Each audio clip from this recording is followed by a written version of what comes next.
নমস্কার। প্রবাসী বাঙালিয়ানার নতুন একটি ব্লগে স্বাগত জানাই। আজকে বানাবো মতিচুর লাড্ডু। পুজো মানেই কিন্তু মিষ্টি, আর তারপরে যদি হয় নিজের বানানো, তাহলে তো কথাই নেই। চলুন ফার্স্টে নিয়ে নিচ্ছি আমি 150 গ্রাম বেসন। বেসনটাকে আমি সুন্দর করে চালিয়ে নেব। এই মিষ্টিটা বানাতে হলে বেসনটা চালিয়ে নেওয়া কিন্তু খুব দরকার, তাতে ভালো হবে। আর এই যে ডালাগুলো দেখছেন, এগুলো চামচ দিয়ে প্রেস করলেই কিন্তু গলে যাচ্ছে একেবারে। এই যে এতটা বেসন হয়েছে। এবারে আমি জল দিয়ে দেবো পরিমাণ মতো। আমি টোটাল জল দিয়েছি 270 ml। প্রথমে এই যে 1 কাপ নিয়েছি, 1 কাপ জল মানে হচ্ছে 240 ml। আমি আরো পরে 2 টেবিল স্পুন জল অ্যাড করব, তাই জন্য আমি প্রথমেই 270 ml বলে দিয়েছি। এই যে পুরো 1 কাপ দিয়ে দিলাম। এখন একটু একটু করে জল মিক্স করব আর ফেটাতে থাকবো। এই যে 1/4 কাপ নিয়েছি, এখন আমি 2 টেবিল স্পুন মতো দিলাম, তাই জন্য আমি 270 বলেছি। আর 1 টেবিল স্পুন মানে কিন্তু 15 ml। আরো আমার 2 টেবিল স্পুন মতো জল থেকে গেছে, যদি লাগে পরে দেব।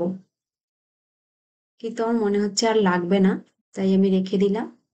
আর কনসিস্টেন্সিটা দেখুন, এই যে ড্রপ পড়ছে, একদম এরকম হলেই হবে। আর একটু 20-25 মিনিট ধরে কিন্তু আমি ফেটাচ্ছি, একটু সময় দিয়ে ফেটাতে হবে। আর এই মিষ্টিটা বানাতে গেলে কিন্তু অনেকটাই টাইম লাগে। ব্যাটারটা তো ফেটানো হয়ে গেছে দেখলেন। এবারে আমি কড়াই বসিয়ে দিয়েছিলাম, তাতে প্রথমে আমি দিয়ে দিচ্ছি ঘি। পুরোটা ঘিতে ভাজলে ভালো হতো, কিন্তু আমি পুরোটা ঘিতে ভাজবো না, এত বেশি ঘি আমার কাছে নেই। তাই আমি একটু তেলও মিক্স করছি, মানে হাফ তেল আর হাফ ঘি আর কি। আপনারা চাইলে পুরোটা ঘিতেও করতে পারেন, পুরোটা তেলেও করতে পারেন। পুরোটা ঘিতে করলে কিন্তু দারুণ টেস্ট হবে। আর এবারে আমি একটা গ্লাস নিয়ে নিয়েছি, আর নিয়েছি এই যে পাইপিং ব্যাগ। আপনাদের কাছে যদি পাইপিং ব্যাগ না থাকে, আপনারা কিন্তু দুধের প্যাকেট বা দইয়ের প্যাকেটেও করতে পারেন, তাতেও কিন্তু হয়ে যায়। তবে পাইপিং ব্যাগ থাকলে খুব সুবিধে, মানে প্রেসারটা দিতে খুব ভালো হয়, যেটা দুধের প্যাকেট বা দইয়ের প্যাকেটে সম্ভব হয় না, একটু হাতে প্রেসার পড়ে বেশি তখন। এই যে ব্যাটারটা নেওয়ার আগে আমি একটু ভালো করে নাড়িয়ে নিয়েছি, তারপরে ব্যাটারটা ঢালছি প্যাকেটে। 3.5 চামচ মতো ব্যাটার দিলাম।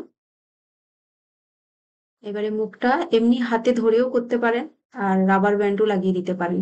রাবার ব্যান্ড লাগিয়ে দেওয়া সবচেয়ে ভালো, সেফটি। আর এই যে এবারে আমি নিচের কোণটা কেটে নেব। যেরকম সাইজ করতে পারেন, একদম ছোট করলে একদম মিহি দানা হবে, আর একটু বড় রাখলে একটু বড় বড় দানা হবে। তবে আমি একদম মিহি করিনি, তার থেকে একটু বড় রেখেছি। আবার বুন্দি মানে একদম বুন্দির সাইজটাও করিনি, আমি মিহিদানার থেকে একটু বড় সাইজ করেছি। ভয় ভয় পাচ্ছিলাম প্রথমে যে ভালো হবে কি হবে না, কারণ আমি প্রথমবার বানাচ্ছি। কিন্তু তেলে দেওয়ার পরে আমার মনটা এত ভালো হয়ে গেছে, কি বলবো আপনাদেরকে, ভীষণ খুশি হয়ে গেছি।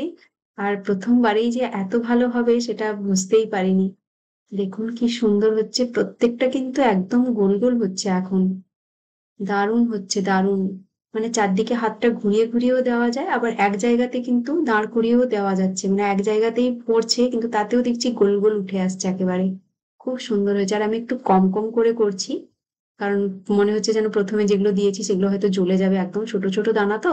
তাই আমি কম কম করে দিচ্ছি। ভাজাটা কিন্তু হয়ে গেছে, আর ভাজা হলে বুঝতেই পারবেন, মানে আওয়াজটা একেবারে চেঞ্জ হয়ে যায়, খড়খড়ে একটা আওয়াজ আসে। তো এই সুন্দর ভাজা হয়ে গেছে, এখন এগুলো ছেঁকে নিচ্ছি। এই ছাঁকাটাও একটা বিপদ, মানে উঠতে চায় না, এত ছোট ছোট তো সময় লাগছে তুলতে। বাকিটা এই ছোট্ট ছাঁকনিটা দিয়ে আমি তুলে নিচ্ছি।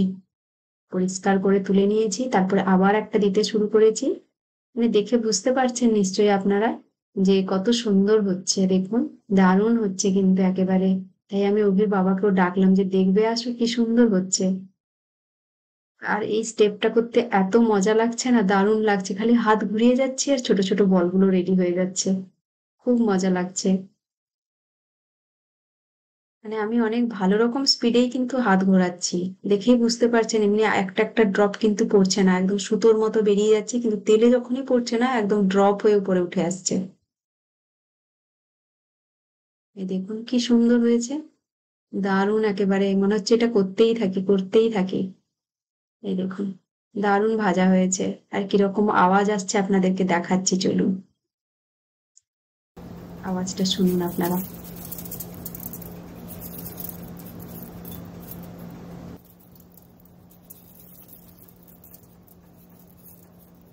বুঝতে পেরেছেন কত সুন্দর ভাজা হয়েছে।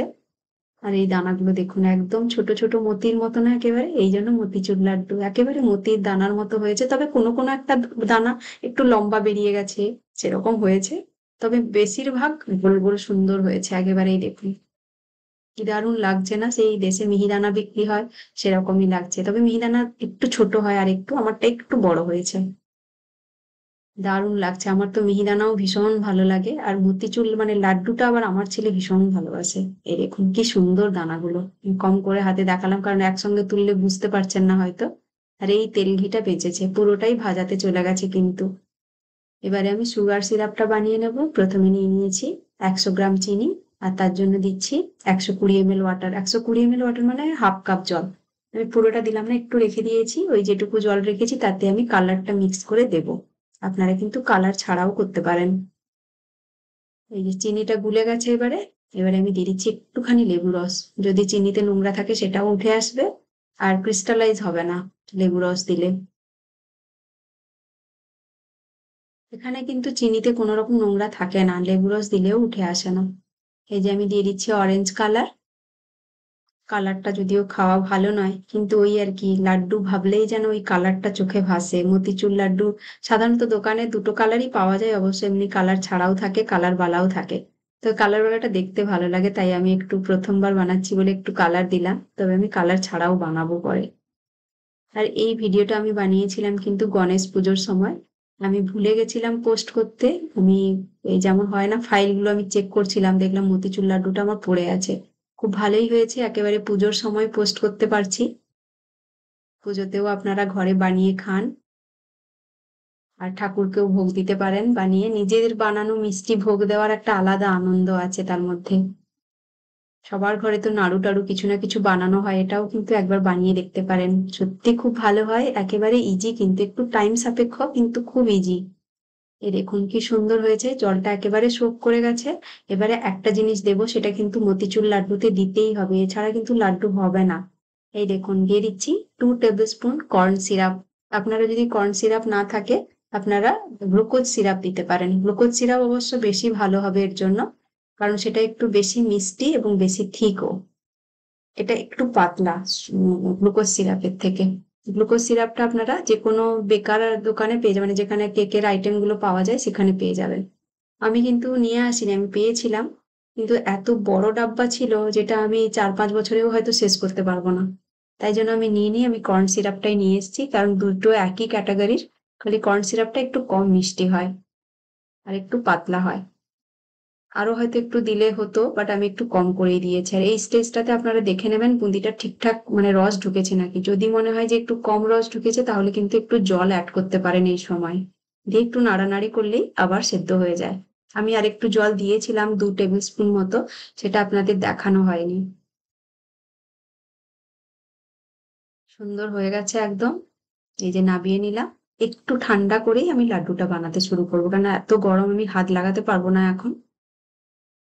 কিন্তু মন ভীষণ ছটফট করছে যে কখন লাড্ডুটা বানাবো, থাকতেই পারছি না। আর এত খুশি লাগছে, আমি কি বলবো আপনাদেরকে, বলে বোঝাতে পারছি না। বারবার বলছি এই কারণে, মানে খুশিটা এক্সপ্রেস করতে পারছি না যেন। কর্ন সিরাপ বা গ্লুকোজ সিরাপ ছাড়া আপনারা বানাতে পারেন, কিন্তু তাতে লাড্ডুটা শক্ত হয়ে যাবে পরে যখন ঠান্ডা হয়ে যাবে।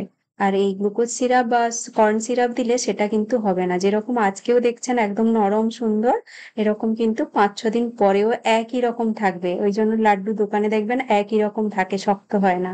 কিন্তু সেই আর কি, কর্ন সিরাপ বা গ্লুকোজ সিরাপ আপনাকে ইউজ করতে হবে। আর এই সময় আপনারা চারমগজও দিতে পারেন, আমি চারমগজটা দিইনি কারণ আমার কাছে ছিল না। চারমগজ না দিলেও কোনো অসুবিধে নেই। এই দেখুন লাড্ডুগুলো কি সুন্দর হয়ে গেছে, দারুণ হয়েছে। আর এই 150 গ্রাম বেসনে আমার 26-27টা লাড্ডু হয়েছে। এই ছিল আমার আজকের ব্লগটা। আমার ব্লগটা যদি আপনাদের ভালো লেগে থাকে, অবশ্যই লাইক করবেন, কমেন্ট করে জানাবেন কেমন হয়েছে। আর প্লিজ সাবস্ক্রাইব করে আমার পাশে থাকবেন। যদি ফেসবুক থেকে দেখেন অবশ্যই ফলো করবেন। দেখুন লাড্ডুটা আমি ভেঙেও আপনাদেরকে দেখালাম, প্রত্যেকটা দানা কিন্তু একদম আলাদা আলাদা, আর একদম রসে ভরা, সুন্দর একেবারে। আপনারা অবশ্যই বানিয়ে খান, পুজোর সময় খুব আনন্দ করুন, মজা করুন, আর বাড়িতে এইভাবে মিষ্টি বানিয়ে খান। খুবই ভালো লাগবে, খুবই হেলদি, মানে দোকানের থেকে তো হেলদি।